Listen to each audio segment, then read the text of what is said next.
আমরা এখন সন্নিবেশ সমযোজী বন্ধন সম্পর্কে জানবো।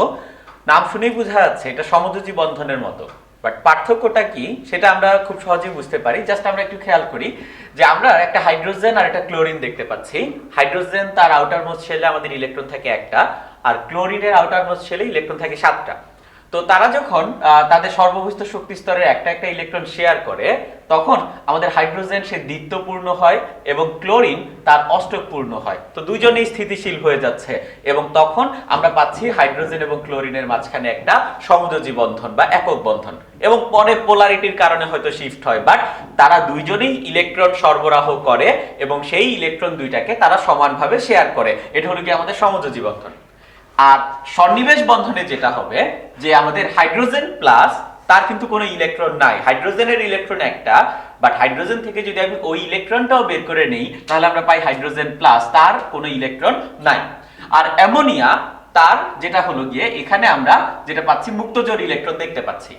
তো অ্যামোনিয়া যেটা করে হাইড্রোজেন প্লাসের সাথে বন্ধন তৈরি করে এবং সেই বন্ধনটাকে আমরা এরকম একটা তীর চিহ্ন দিয়ে দেখাই, এবং সেই তীর চিহ্ন বা বন্ধন তৈরি হওয়ার জন্য এটা একটা সমযোজী বন্ধন। কিভাবে বুঝলাম?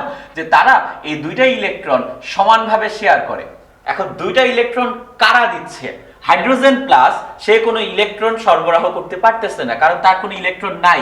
হাইড্রোজেন প্লাসের ইলেকট্রন শূন্য, হাইড্রোজেন প্লাসে কোনো ইলেকট্রন নাই, বাট অ্যামোনিয়াই এখানে দুইটা ইলেকট্রন দিচ্ছে, এবং অ্যামোনিয়া যেহেতু ইলেকট্রন দিচ্ছে তাকে আমরা বলি গিয়ে দাতা গ্রুপ, আর হাইড্রোজেন প্লাস ইলেকট্রন গ্রহণ করছে তাকে আমরা বললাম গ্রহীতা গ্রুপ।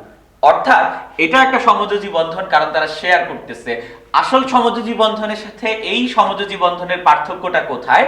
পার্থক্যটা হলো সমযোজী বন্ধনে দুইজনের মাঝখানে যদি বন্ধন হয়, দুইজনেই ইলেকট্রন দেয়, সেটাকে শেয়ার করে। বাট এই সন্নিবেশ সমযোজী বন্ধনে শুধুমাত্র একজন ইলেকট্রন সরবরাহ করে, অন্যজন ইলেকট্রন সরবরাহ না করে সেটাকে সমানভাবে শেয়ার করতে থাকে, এবং সেখান থেকে আমরা নামটা পাই যে সন্নিবেশ সমযোজী বন্ধন। সন্নিবেশ সমযোজী বন্ধনকে আমরা এরকম একটা তীর চিহ্ন দিয়ে প্রকাশ করি, এবং তীর চিহ্ন অ্যামোনিয়া থেকে হাইড্রোজেন প্লাসের দিকে যাচ্ছে। সুতরাং অ্যামোনিয়া ইলেকট্রন দিচ্ছে হাইড্রোজেন প্লাসকে। অ্যামোনিয়া হলো কি আমাদের দাতা পরমাণু, হাইড্রোজেন প্লাস হলো কি আমাদের গ্রহীতা পরমাণু। আমরা আরেকটা উদাহরণ দেখতে পারি, অ্যামোনিয়া বোরন ট্রাইফ্লোরাইড। এটা একটা সমযোজী যৌগ, সন্নিবেশ সমযোজী বন্ধনের মাধ্যমে সৃষ্ট এক প্রকার যৌগ। কেন এটা সন্নিবেশ সমযোজী বন্ধন হলো? অ্যামোনিয়া তার মুক্তজোড় ইলেকট্রন আছে একটা, আর বোরন ট্রাইফ্লোরাইড এমন এক প্রকার যৌগ যার অষ্টক সংকোচন হয়। বোরন তার আউটার মোস্ট শেলে আমাদের ইলেকট্রন আছে 3টা, যখন 3টা ফ্লোরিন আসে তখন প্রতিটা ফ্লোরিন এক একটা ইলেকট্রন নিয়ে এসে বোরন ট্রাইফ্লোরাইড গঠন করে।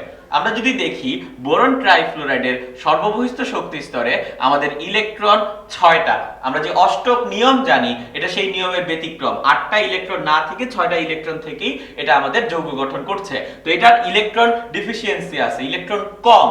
এই কম ইলেকট্রন পোষানোর জন্য সে অ্যামোনিয়ার যে মুক্তজোড় ইলেকট্রন আছে সেটা দিয়ে অষ্টক পূরণ করে, এবং তখন আমরা এই সন্নিবেশ বন্ধন বিশিষ্ট যৌগটা পাই। এবং এখানেও আমাদের অ্যামোনিয়ার দাতা এবং বোরন ট্রাইফ্লোরাইড হলো গিয়ে আমাদের গ্রহীতা। আমরা এই সন্নিবেশ বন্ধনের আরো প্রয়োগ দেখতে পাই জটিল যৌগের ভিতর। জটিল যৌগ ফর এক্সাম্পল এখানে আমরা একটা জটিল আয়ন দেখতে পাচ্ছি, হেক্সাসায়ানোফেরেট আয়ন, এবং এই হেক্সাসায়ানোফেরেট আয়নের গঠন আমরা জানি আমাদের থার্ড ব্র্যাকেটের ভিতর যে ধাতুটা থাকে তাকে আমরা বলি কেন্দ্রীয় মৌল। আয়রন আমাদের কেন্দ্রীয় মৌল, আর থার্ড ব্র্যাকেটের ভিতর ধাতু ছাড়া যারা আছে 6টা সায়ানাইড মূলক আছে। এই 6টা সায়ানাইড মূলক হলো গিয়ে আমাদের লিগ্যান্ড। লিগ্যান্ড মানে হলো ইলেকট্রন দাতা। তারা ইলেকট্রন দান করে, কাকে ইলেকট্রন দান করে? কেন্দ্রীয় মৌলকে, কেন্দ্রীয় ধাতুকে ইলেকট্রন দান করে। এবং কিভাবে ইলেকট্রন দান করে? সন্নিবেশ বন্ধন তৈরির মাধ্যমে তাদের মুক্তজোড় ইলেকট্রনটা তারা আয়রন বা কেন্দ্রীয় মৌলকে দান করে। অর্থাৎ জটিল যৌগে আমরা পাই ততগুলি সন্নিবেশ বন্ধন যতগুলি কিনা আমার ধাতুর সন্নিবেশ সংখ্যা। আয়রনের সন্নিবেশ সংখ্যা 6, তার জন্য আমরা দেখি যে 6টা লিগ্যান্ড 6টা সন্নিবেশ বন্ধন তৈরি করছে। তো এরকম সন্নিবেশ সমযোজী বন্ধন আমরা অনেক জায়গায় দেখতে পাই, বাট আমাদের এটা মনে রাখা লাগবে যে নরমাল সমযোজী বন্ধনের সাথে সন্নিবেশ সমযোজী বন্ধনের পার্থক্য হলো যখন আমার সন্নিবেশ সমযোজী বন্ধন হয় দুইটা পার্টির শুধুমাত্র একটা পার্টি ইলেকট্রন সাপ্লাই করে আর দুইজন মিলেই ওই ইলেকট্রনগুলিকে শেয়ার করে। হাইড্রোজেন বন্ধন এক প্রকার বিশেষ ধরনের আকর্ষণ বল বলা যায়। এবং হাইড্রোজেন বন্ধন কখন হয়, যে আমাদের হাইড্রোজেনের সাথে যখন অধিক তড়িৎ ঋণাত্মক কোনো মৌলের এক প্রকার আকর্ষণ বল দেখা দেয়, সেই আকর্ষণ বলকে আমরা বলি হাইড্রোজেন বন্ধন। এবং সেই আকর্ষণ বল বা হাইড্রোজেন বন্ধনটাকে আমরা এরকম ডট ডট দিয়ে প্রকাশ করি। সুতরাং হাইড্রোজেন বন্ধন হলো গিয়ে আমাদের ডট ডট বন্ধন, আমরা এইভাবে বলতে পারি। তো হাইড্রোজেন বন্ধনের উদাহরণ কি? ফর এক্সাম্পল আমরা বললাম যে আমার কাছে একটা হাইড্রোজেন ফ্লোরাইডের অণু আছে। হাইড্রোজেন ফ্লোরাইডের অণুর ভিতর হাইড্রোজেন আর ফ্লোরিনের মাঝে যে বন্ধনটা, সেটা কিন্তু সমযোজী বন্ধন, আমরা সবাই জানি। এখন আমার একটা হাইড্রোজেন ফ্লোরাইডের অণুর সাথে ঠিক পাশে যদি আমি আরেকটা হাইড্রোজেন ফ্লোরাইডের অণু রাখি, তখন যেটা হয় যে আমার এই হাইড্রোজেন এবং এই ফ্লোরিনের মাঝে ডাইপোল ডাইপোল আকর্ষণ বলের কারণে এক প্রকার আকর্ষণ বল কাজ করে। ডাইপোল ডাইপোল মানে হলো যে এই হাইড্রোজেন ফ্লোরাইড অণুতে যেটা হয়, ফ্লোরিন ডেল্টা মাইনাস এবং হাইড্রোজেন ডেল্টা প্লাস হয়ে যায় পোলারিটির কারণে। ফ্লোরিনের তড়িৎ ঋণাত্মকতা অনেক বেশি, তাই ফ্লোরিন নেগেটিভ চার্জ এবং হাইড্রোজেন প্রায় পজিটিভ চার্জে চার্জিত হয়ে যায়।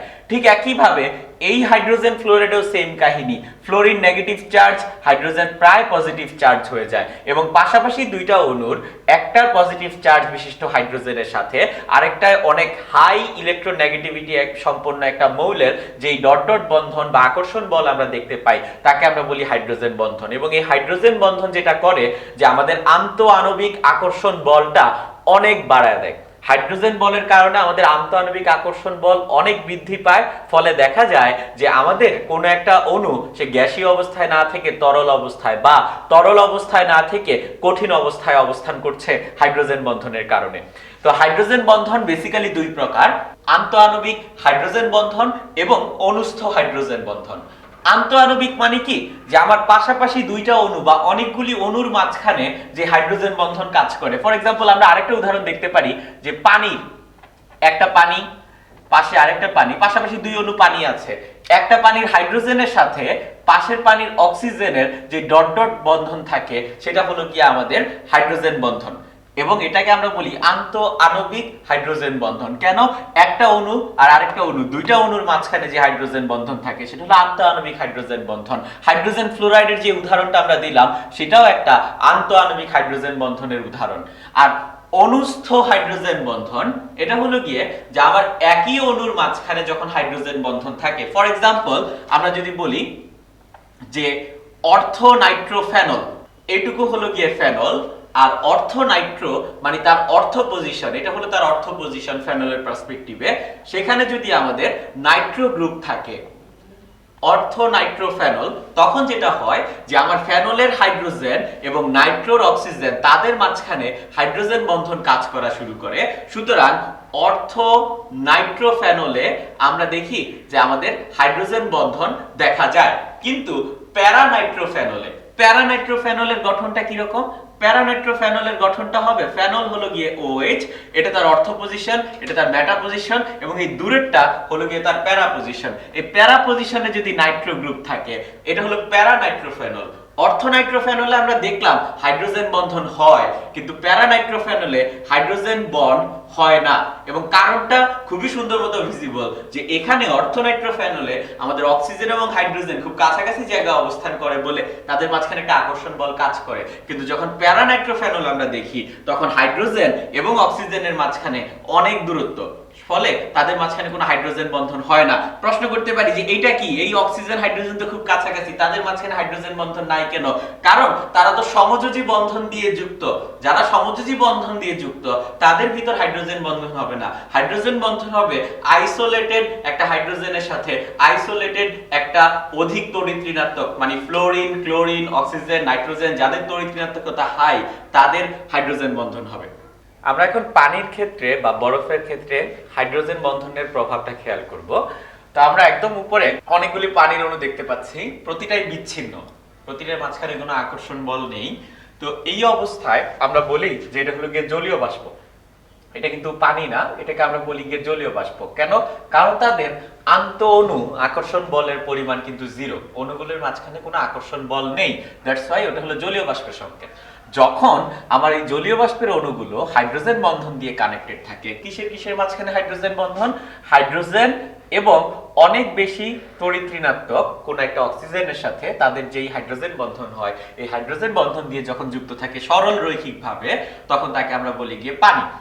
আর এই যে নিচে যে স্ট্রাকচারটা আমরা দেখতে পাচ্ছি সেটা হলো গিয়ে আমাদের বরফের সংকেত, অর্থাৎ উপরেরটা হলো গ্যাস, নিচেরটা হলো গিয়ে তরল পদার্থ, আর এটা হলো গিয়ে আমাদের কঠিন পদার্থ। এবং এই তিনটার ভিতর শুধুমাত্র পার্থক্য এক জায়গায়, সেটা হলো হাইড্রোজেন বন্ধনের সংখ্যা। যখন গ্যাসীয় অবস্থায় ছিল আমাদের হাইড্রোজেন বন্ধন ছিল না বললেই চলে, যখন সে তরল অবস্থায় ছিল তখন আমাদের হাইড্রোজেন বন্ধন যতগুলি ছিল, কঠিন অবস্থায় হাইড্রোজেন বন্ধনের সংখ্যা তার চেয়ে বেশি। এবং এটা আমরা বুঝতে পারি এই চক্রাকার গঠন থেকে। ব্যাপারটা খুবই সহজ। আমরা যদি দুইজন পাশাপাশি হাত ধরে দাঁড়াই, আমাদের শুধুমাত্র এক জায়গায় বন্ধন হবে। কিন্তু আমরা দুইজনেই যদি গোল হয়ে দাঁড়াই, দুইজনে গোল হয়ে দাঁড়াই, তাহলে আমাদের বন্ধন হবে কিন্তু দুই জায়গায়। আমরা যদি তিনজনের কথা চিন্তা করি, তিনজন যদি পাশাপাশি হাত ধরে দাঁড়াই, আমাদের বন্ধন হবে দুই জায়গায়। আর আমরা তিনজন যদি গোল হয়ে দাঁড়াই, তাহলে আমাদের বন্ধন হবে গিয়ে তিন জায়গায়। অর্থাৎ যখন আমরা চাকরিকভাবে দাঁড়াচ্ছি, আমাদের হাইড্রোজেন বন্ধনের পরিমাণ বাড়ছে, এবং হাইড্রোজেন বন্ধনের পরিমাণ যদি বাড়ে, সুতরাং আমাদের আন্ত অণু আকর্ষণ বল বাড়ছে। দ্যাটস ওয়াই ওইটা তরল পদার্থ আর নিচেটা হলো গিয়ে আমাদের কঠিন পদার্থ। আমরা দেখতে পাই এখানে আমাদের 5টা হাইড্রোজেন বন্ড আছে 6টা পানির অণুর মাঝখানে, আর এখানে 6টা পানির অণুর মাঝখানে আমাদের 6টা হাইড্রোজেন বন্ধন আছে। হাইড্রোজেন বন্ধন বেশি, আন্তঃআণবিক আকর্ষণ বল বেশি, তাই এটা কঠিন পদার্থ, অর্থাৎ এটা হলো গিয়ে বরফ। আরেকটা কথা আছে যে বরফের ব্যতিক্রমী প্রসারণ। সেটা কি? যে 4 ডিগ্রি সেলসিয়াস তাপমাত্রায় আমাদের বরফের ঘনত্ব সবচেয়ে বেশি। ঘনত্বের সূত্র কি? রো ইজ ইকুয়ালস টু হলো গিয়ে এম বাই ভি। তো ঘনত্ব যদি ম্যাক্সিমাম হতে হয়, আমাদের ভলিউম হওয়া লাগবে গিয়ে মিনিমাম। তো যেহেতু বলে যে 4 ডিগ্রি সেলসিয়াস এ পানির ঘনত্ব ম্যাক্সিমাম, অর্থাৎ 4 ডিগ্রি সেলসিয়াস এ পানির ভলিউম মিনিমাম। এখন 4 ডিগ্রি সেলসিয়াসে পানির ভলিউম মিনিমাম কেন, বা 4 ডিগ্রি সেলসিয়াসে পানির ঘনত্ব ম্যাক্সিমাম কেন, এটার লজিকটাও কিন্তু এখানে। আমরা যদি বরফ, যেটা কিনা 0 ডিগ্রি সেলসিয়াস তাপমাত্রায় আছে, তাকে তাপ দেওয়া শুরু করি, তো তাপ দেওয়া শুরু করলে কি হবে? যে এই যে বরফের আয়তন কিন্তু পানির আয়তনের চেয়ে বেশি। কেন বরফের আয়তন পানির আয়তনের চেয়ে বেশি? আমরা যদি দেখি যে পানি যতটুকু আয়তন দখল করে আছে, বরফ ঠিক ততটুকু আয়তনই দখল করে আছে, বা চাকরিকভাবে। এবং বরফ এই মাঝখানের যে ফাঁকা জায়গাটুকু, সেই ফাঁকা জায়গাটুকু এক্সট্রা দখল করে আছে। অর্থাৎ আমাদের বরফের আয়তন পানির আয়তনের চেয়ে বেশি, কারণ এই মাঝখানের ফাঁকা জায়গাটুকুকেও আমি বরফের আয়তন হিসেবে কনসিডার করছি। যেহেতু বরফের আয়তন বেশি, পানির আয়তন কম, তাই আমরা বলতে পারি যে বরফের ঘনত্ব আর পানির ঘনত্বের মাঝখানে সম্পর্কটা কি। আমরা বললাম বরফের আয়তন বেশি পানির আয়তনের চেয়ে, সুতরাং যেহেতু আয়তন এবং ঘনত্ব ব্যস্তানুপাতিক, আমরা বলতে পারি পানির ঘনত্ব বেশি, বরফের ঘনত্ব কম, এবং যার ঘনত্ব কম সেটা বেশি ঘনত্বের জিনিসের উপর ভাসতে পারে। এই জন্য আমাদের অ্যান্সারটা হলো বরফ পানিতে ভাসে, কারণ বরফের ঘনত্ব কম, পানির ঘনত্ব বেশি। এটার কারণ কি? এটার কারণ হলো বরফের আয়তন বেশি, পানির আয়তন কম। এখন পানির আয়তন 4 ডিগ্রি সেলসিয়াস তাপমাত্রায় সর্বনিম্ন কেন, বা পানির ঘনত্ব 4 ডিগ্রি সেলসিয়াসে সর্বোচ্চ কেন, এটা আমরা বুঝতে পারি পানির ব্যতিক্রমী প্রসারণ থেকে। আমরা এইমাত্রই দেখলাম 0 ডিগ্রি সেলসিয়াস তাপমাত্রায় আমাদের যে বরফ থাকে সেটার আয়তন অনেক বেশি হয়। আমরা যত তাপ দিব তার তাপমাত্রা আস্তে আস্তে বাড়বে, বরফ থেকে সেটা পানি হবে। কিন্তু বরফ থেকে যদি পানি হয় তখন তার আয়তনটা কিন্তু আস্তে আস্তে কমবে, কারণ বরফের আয়তন যতটুকু পানির আয়তন তার চেয়ে কম। তো 0 ডিগ্রি সেলসিয়াস তাপমাত্রার আমরা যদি একটা গ্রাফ আঁকি, যে এদিকে হলো গিয়ে তাপমাত্রা ডিগ্রি সেলসিয়াস আর এদিকে হলো গিয়ে আয়তন। 0 ডিগ্রি সেলসিয়াস তাপমাত্রায় আমাদের আয়তন যতটুকু ছিল, দেখা যাবে আমার তাপমাত্রা বাড়াতে থাকলে আয়তন কমতেছে। এবং এই আয়তনটা 4°C পর্যন্ত কমতে থাকে। কেন? কারণ 4°C পর্যন্ত আমাদের এই স্ট্রাকচারটা ভেঙে এই স্ট্রাকচারে পৌঁছায়, তরলের স্ট্রাকচারে পৌঁছাতে তার 4°C পর্যন্ত লাগে। এবং তারপর যত আমরা তাপ দেই, যত তাপমাত্রা বাড়াই, দেখা যায় আমাদের আয়তন সেই অনুযায়ী বাড়ছে। অর্থাৎ তাপমাত্রা বাড়ানোর সাথে সাথে আয়তন বাড়ার কথা, কিন্তু 0 থেকে 4°C তাপমাত্রায় পানির ক্ষেত্রে তাপমাত্রা বাড়ালে আমাদের আয়তনটা হ্রাস পায়। কেন হ্রাস পায়? কারণ এই বরফের স্ট্রাকচার থেকে সে পানির স্ট্রাকচারে যায়, বরফের স্ট্রাকচারের আয়তন বেশি, পানির স্ট্রাকচারের আয়তন কম। এই জন্য তাপমাত্রা 0 থেকে 4°C পর্যন্ত বাড়াতে থাকলে আমাদের আয়তনটা কমতে থাকে। এবং 4°তে আমরা গ্রাফ থেকে দেখতে পাচ্ছি 4°তে আমাদের আয়তনটা থাকে সর্বনিম্ন। এরপর যদি আমি তাপমাত্রা বাড়াই, তাপমাত্রা বাড়ানোর সাথে সাথে আমার আয়তন বাড়ে, অর্থাৎ 4°তে আয়তন মিনিমাম, সুতরাং 4°তে আমাদের ঘনত্ব ম্যাক্সিমাম হবে। এই জন্য আমরা বলি যে পানির ঘনত্ব 4°C তাপমাত্রায় ম্যাক্সিমাম হয়, এবং সেটা হলো কি 1000। কেন 4°C তে ম্যাক্সিমাম হয়? কারণ 4°C তাপমাত্রায় পানির ব্যতিক্রমী প্রসারণের জন্য পানির আয়তনটা হয় গিয়ে সর্বনিম্ন। আমাদের সমযোজী যৌগ অনেক সময় আয়নিক যৌগের মতো আচরণ করে। যেমন আয়নিক যৌগ পানিতে দ্রবীভূত হয়, এবং আমাদের কিছু কিছু সমযোজী যৌগ দেখা যায় তারা পানিতে দ্রবীভূত হচ্ছে, বা তারা পোলারিটি ধর্ম দেখায়। এখন পোলারিটি ধর্ম কি, বা কখন কখন আমাদের সমযোজী যৌগ আয়নিক ধর্ম দেখায়, সেটা আমরা তড়িৎ ঋণাত্মকতার পার্থক্য থেকে খুব সহজেই বুঝতে পারি। তো আমরা এখানে কয়েকটা বেসিক তড়িৎ ঋণাত্মকতা বিশিষ্ট মৌল দেখালাম, যেগুলো আমাদের সাধারণত লাগে। ফ্লোরিনের 4, অক্সিজেনের 3.5, নাইট্রোজেনের 3.1, ক্লোরিনের 3, হাইড্রোজেনের 2.1, কার্বনের 2.5, এছাড়াও আরো লাগতে পারে আমাদের। তো যখন আমাদের কোন একটা যৌগের দুইটা পরমাণু তাদের তড়িৎ ঋণাত্মকতার পার্থক্য 0 হয়, তখন তাকে আমরা বলি বিশুদ্ধ সমযোজী অণু বা বিশুদ্ধ সমযোজী যৌগ। ফর এক্সাম্পল, আমরা বললাম Cl2।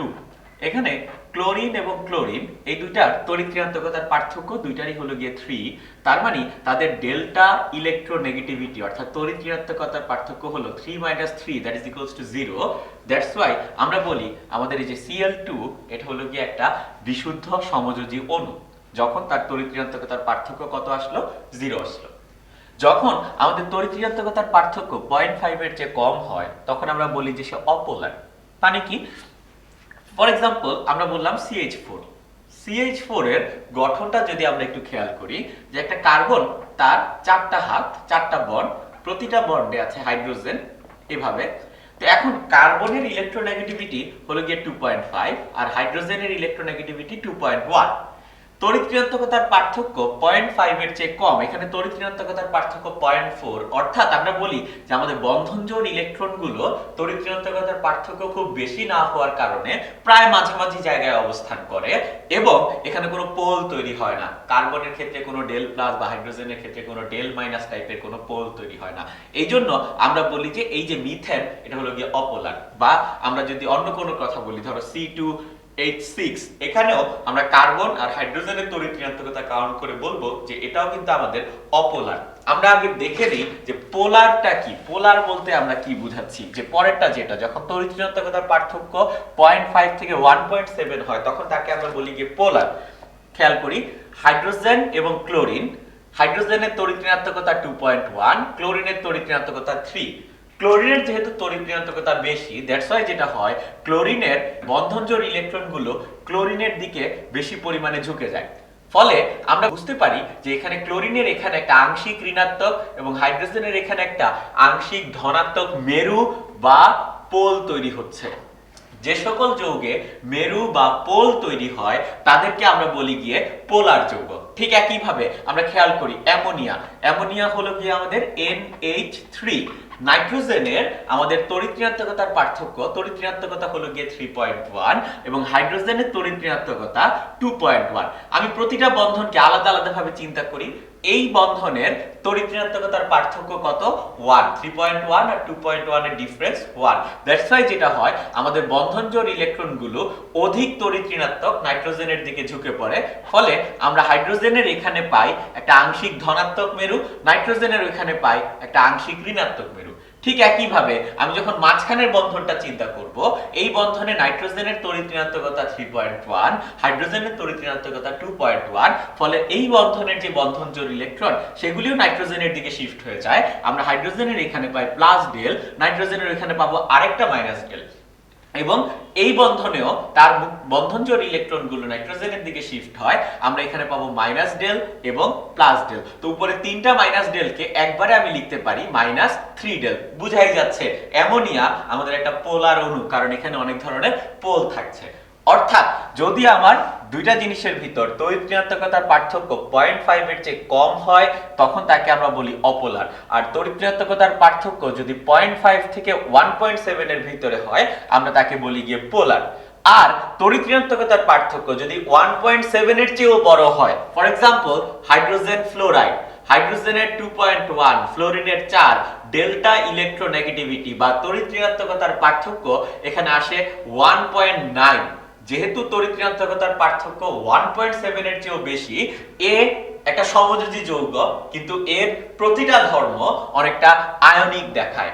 এই যৌগটা হাইড্রোজেন ফ্লোরাইড, যে যৌগটা যার তড়িৎ ঋণাত্মকতার পার্থক্য 1.7 এর চেয়েও বেশি, সে আয়নিক প্রকৃতির হয়ে যায়। তা আমরা এই জিনিসটা একটু ভালো মতো খেয়াল করব, এমসিকিউর জন্য খুবই বেশি ইম্পর্টেন্ট, যে আমাদের অপশন দিয়ে বলবে যে নিচের কোনটি অধিক আয়নিক প্রকৃতির, তখন কিন্তু আমার তড়িৎ ঋণাত্মকতার পার্থক্যটা তুলনা করা লাগে। তড়িৎ ঋণাত্মকতার পার্থক্য যত বেশি হবে আমাদের আয়নিক প্রকৃতি, একটা সমযোজী যৌগের আয়নিক প্রকৃতি তত বাড়বে। তড়িৎ ঋণাত্মকতার পার্থক্য যদি 0.5 এর চেয়ে কম হয় তখন আমরা বলি যে সে আয়নিক ধর্ম দেখায় না, সে হলো নন পোলার। আর তড়িৎ ঋণাত্মকতার পার্থক্য যদি 0 হয় তখন আমরা বলি যে এটা হলো গিয়ে আমাদের একটা বিশুদ্ধ সমযোজী অণু। আমাদের আয়নিক যৌগ অনেক সময় সমযোজী ধর্ম দেখায়। ক্যাটায়ন এবং অ্যানায়ন বিশিষ্ট আয়নিক যৌগ যে সমযোজী যৌগের মতো আচরণ করে এবং আমরা তার পার্সেন্টেজ বের করতে পারি। তো আমাদের কেন এই ঘটনাটা ঘটে সেটা যদি আমরা অনুসন্ধান করি, আমাদের প্রথম যে টপিকটা মাথায় আসে সেটা হলো পোলার আয়ন। পোলারিটি আমরা এইমাত্র দেখলাম। পোলারিটি আর পোলার আয়ন কমপ্লিটলি ভিন্ন জিনিস। পোলারিটি ছিল তড়িৎ ঋণাত্মকতার কারণে পজিটিভ চার্জ নেগেটিভ চার্জের উৎপত্তি, তাকে আমরা বলতাম পোলারিটি, এবং ওই টাইপের যৌগকে আমরা বলছি পোলার যৌগ। বাট পোলার আয়ন হলো যে আমাদের একটা ক্যাটায়ন আর একটা অ্যানায়ন যদি পাশাপাশি থাকে, ক্যাটায়নের প্রভাবে, ক্যাটায়ন পজিটিভ চার্জ, সে অ্যানায়নের ইলেকট্রনকে নিজের দিকে আকর্ষণ করবে। ক্যাটায়নের প্রভাবে অ্যানায়নের ইলেকট্রনের মেঘের যে বিকৃতি দেখা দেয় তাকে আমরা বলি পোলার আয়ন। এবং পোলার আয়ন যত বেশি হয় আমার যৌগটা তত বেশি সমযোজী হয়। পোলার আয়ন যদি কম হয় একটা আয়নিক যৌগ তত কম সমযোজী হবে। তো একটা আয়নিক যৌগ কখন কখন সমযোজী হবে বা কখন বেশি সমযোজী হবে কখন কম সমযোজী হবে সেটার জন্য ফাজানের একটা সূত্র আছে।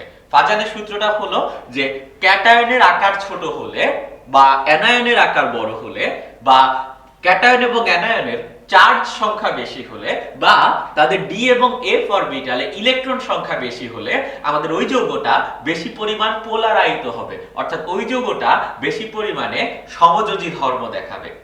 আমরা এই সূত্রটা খুব সহজে প্র্যাকটিক্যালি কিভাবে ইউজ করব সেটা একটু দেখতে পারি। আমরা বললাম যে আমাদের সোডিয়াম ক্লোরাইড আছে আর পটাশিয়াম ক্লোরাইড আছে। আমি প্রশ্ন করলাম এই দুটোর ভিতর কোনটা আমাদের বেশি সমযোজী ধর্ম দেখাবে বা কোনটা বেশি তুলনামূলক বেশি আয়নিক ধর্ম দেখাবে। আমরা দেখব আমাদের একটা কমন পার্ট থাকবে, সেই কমন পার্টটা আমরা বাদ দিয়ে দিব। কমন পার্টটা বাদ দিলে আমরা কি পাচ্ছি? আমরা পাচ্ছি সোডিয়াম প্লাস এবং পটাশিয়াম প্লাস, দুটোই কাটা কাটা আয়ন, তার মানে এগুলো হলো গিয়ে ক্যাটায়ন। এই ক্যাটায়ন সম্পর্কে আমাদের ফাজানের সূত্রে কি বলা আছে? ক্যাটায়ন সম্পর্কে বলা আছে ক্যাটায়ন যদি ছোট হয়, এই সোডিয়াম এবং পটাশিয়ামের ভিতর সোডিয়াম, পটাশিয়াম, লিথিয়াম তারা গ্রুপ 1A তে তারা এইভাবে অবস্থান করে। তার মানে কি আমরা যত নিচে নামি পরমাণুর আকার তত বাড়ে, অর্থাৎ আমার এই দুইটা আয়নের ভিতর সোডিয়াম প্লাস যে ক্যাটায়ন এটা আকারে ছোট। এই জন্য সোডিয়ামের যে যৌগটা সোডিয়াম ক্লোরাইড সে অধিক পোলারাইত হয়, সুতরাং সে অধিক পরিমাণ সমযোজী, এবং পটাশিয়াম ক্লোরাইড অধিক পরিমাণে আয়নিক। এখন যেহেতু পটাশিয়াম ক্লোরাইড তুলনামূলক বেশি আয়নিক, তাই আমরা এই সম্পর্কে আরো কিছু কমেন্টস করতে পারি। আয়নিক যৌগের ধর্ম কি?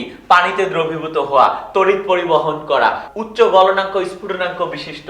তো আমরা বলতেই পারি যেহেতু এই দুইটার ভিতর পটাশিয়াম ক্লোরাইড বেশি আয়নিক, সুতরাং এই দুইটার ভিতর পটাশিয়াম ক্লোরাইড উচ্চ তড়িৎ পরিবহন ক্ষমতা সম্পন্ন, পটাশিয়াম ক্লোরাইড উচ্চ গলনাঙ্ক স্ফুটনাঙ্ক বিশিষ্ট, পটাশিয়াম ক্লোরাইড হলো গিয়ে আমাদের পানিতে বেশি দ্রবীভূত হয়। আমরা আরেকটা উদাহরণ দিয়ে দেখি যে ফর এক্সাম্পল আমরা বললাম যে সিলভার ফ্লোরাইড এবং সিলভার ক্লোরাইড কোনটার গলনাঙ্ক স্ফুটনাঙ্ক তুলনামূলকভাবে বেশি। এখানে কমন পার্ট সিলভার আমরা যদি বাদ দেই আমরা পাবো ফ্লোরিন মাইনাস এবং ক্লোরিন মাইনাস এবং এটা হলো অ্যানায়ন। অ্যানায়ন সম্পর্কে আমাকে বলা আছে অ্যানায়নের আকার যত বড় হবে আমাদের যৌগটা তত বেশি সমযোজী হবে। আমাদের ফ্লোরিনের চেয়ে ক্লোরিনের আকার বেশি বড়, সুতরাং আমরা বলতে পারি আমাদের ক্লোরিন বিশিষ্ট যে যৌগটা সেটা বেশি পরিমাণে সমযোজী, সুতরাং ফ্লোরিনের যে যৌগটা সেটা বেশি পরিমাণে আয়নিক। এবং এই যৌগটা যেহেতু বেশি পরিমাণে আয়নিক আমরা বলতে পারি এটা পানিতে বেশি দ্রবীভূত হয়, এদের গলনাঙ্ক স্ফুটনাঙ্ক তুলনামূলকভাবে বেশি এবং এদের তড়িৎ পরিবহন ক্ষমতাও বেশি। আরেকটা জিনিস আমরা দেখতে পারি, ফর এক্সাম্পল আমরা বললাম যে সোডিয়াম ক্লোরাইড আর অ্যালুমিনিয়াম ক্লোরাইড এই দুটার ভিতর আমাদের কার গলনাঙ্ক স্ফুটনাঙ্ক বেশি বা কে বেশি আয়নিক আমাকে প্রশ্ন করলো। কমন পার্ট আমরা বাদ দিয়ে দেই, ক্লোরিন কমন পার্ট যদি আমরা বাদ দেই আমরা পাবো সোডিয়াম প্লাস এবং অ্যালুমিনিয়াম 3+। তো সোডিয়াম অ্যালুমিনিয়াম একই পর্যায়ে আমরা তাদের তুলনা করতে পারি, বাট আমি দেখাতে চাচ্ছি যে চার্জ দিয়ে আমরা কিভাবে কাজটা করব। এখানে সোডিয়ামের চার্জ হলো 1, অ্যালুমিনিয়ামের চার্জ হলো 3। আমাদের প্রশ্নে বা ফাজানের সূত্রে বলা ছিল যে চার্জ বেশি হলে আমাদের যৌগটা অধিক সমযোজী হবে, সুতরাং আমাদের অ্যালুমিনিয়ামের যে যৌগটা যার চার্জ বেশি সে আমাদের বেশি পরিমাণ সমযোজী এবং সোডিয়ামের যে যৌগটা সেটা বেশি পরিমাণে আয়নিক। এবং যেহেতু এটা বেশি পরিমাণে আয়নিক এই যৌগটা এই দুইটার ভিতর বেশি পরিমাণে প্রবাহ করে, বেশি পরিমাণে গলনাঙ্ক স্ফুটনাঙ্ক বিশিষ্ট এবং বেশি পরিমাণে পানিতে দ্রবীভূত হয়। আর যে এক্সাম্পলটা আমরা দেখতে পারি সেটা হলো কি এরকম যে বেরিয়াম হাইড্রোক্সাইড এবং বেরিয়াম সালফেট এই দুটোর ভিতর কে পানিতে বেশি দ্রবীভূত হয়, অর্থাৎ মতান্তরে আমি জানতে চাচ্ছি কে বেশি আয়নিক। তো আমরা বেরিয়ামটা বাদ দিলে পাবো হাইড্রোক্সিল আয়ন এবং সালফেট আয়ন। হাইড্রোক্সিল আয়নের চার্জ হলো 1 এবং সালফেট আয়নের চার্জ সংখ্যা হলো গিয়ে 2। আমরা এখানে শুধু সংখ্যা নিয়ে কাজ করি, তাহলে আমরা দেখতে পাচ্ছি যেহেতু সালফেট আয়নের চার্জ বেশি সুতরাং সালফেট বিশিষ্ট যে যৌগটা সেটা বেশি পরিমাণে সমযোজী হবে, কারণ ফাজানের সূত্রে বলা আছে চার্জ বেশি হলে অধিকতর সমযোজী হয়। বেরিয়াম সালফেট বেশি সমযোজী, বেরিয়াম হাইড্রোক্সাইড বেশি আয়নিক, সুতরাং বেরিয়াম হাইড্রোক্সাইড পানিতে বেশি দ্রবীভূত হবে। কিন্তু আমাদের সমস্যা হয় যখন আমাদের এরকম বলে যে পটাশিয়াম ক্লোরাইড এবং সোডিয়াম ফ্লোরাইড এই দুইয়ের ভিতর কে বেশি আয়নিক বা কে বেশি সমযোজী। এই ক্ষেত্রে অ্যাকচুয়ালি আমি অনেক সময় হয়তো বলতে পারবো, অনেক সময় বলতে পারবো না। কিরকম, এখন যদি আমি চিন্তা করি আমার ক্যাটায়ন কে কে, পটাশিয়াম প্লাস সোডিয়াম প্লাস, আর অ্যানায়ন কে কে, ক্লোরিন মাইনাস ফ্লোরিন মাইনাস। আমি প্রথমে ক্যাটায়ন নিয়ে ভাবি, ক্যাটায়ন দুটার ভিতর কে আকারে ছোট, সোডিয়াম প্লাস আকারে ছোট।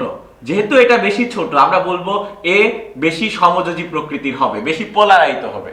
আর অ্যানায়ন দুইটার ভিতর কে আকারে বড়, ক্লোরিন মাইনাস আকারে বড়, তাই আমরা বলতে পারি এ বেশি সমযোজী হবে। ফাজানের সূত্র, ক্যাটায়নের জন্য একরকম রেজাল্ট আসলো, অ্যানায়নের জন্য একরকম রেজাল্ট আসলো। আমি বলতে পারি না অ্যাকচুয়ালি যে কোনটা কারেক্ট অ্যান্সার, যে সোডিয়াম ফ্লোরাইড বেশি সমযোজী নাকি পটাশিয়াম ক্লোরাইড বেশি সমযোজী। কিন্তু আমি যদি প্রশ্নটা উল্টা নিতাম, মানে আমাকে যদি এরকম দেওয়া থাকতো পটাশিয়াম ফ্লোরাইড আর সোডিয়াম ক্লোরাইডের ভিতর কোনটা বেশি আয়নিক কোনটা বেশি সমযোজী, আমরা ক্যাটায়নগুলি চিন্তা করি, sodium plus potassium plus, potassium plus আকারে ছোট সুতরাং সে হলো গিয়ে আমাদের বেশি পরিমাণে সমযোজী।